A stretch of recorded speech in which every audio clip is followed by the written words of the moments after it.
Ngundha layangan karipta dening Heri Abdi Gusti.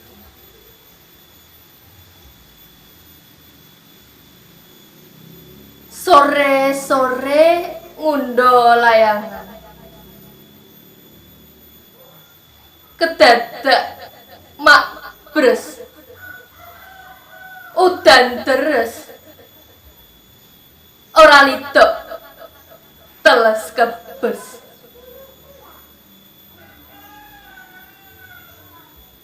Apa layanganku tetep mabur kekitrang utawa bakal ceblok kumleyang keplantrang kapracondang.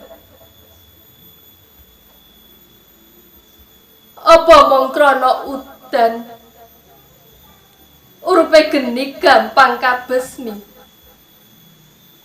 Apa mung dapur kabeneran bledek ngampar barengi udan?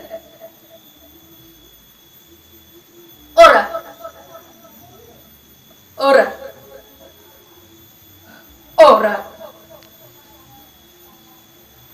Niatku isih grengseng. Tekadku tetep kenceng. Sesuk sore bali ngundha layangan.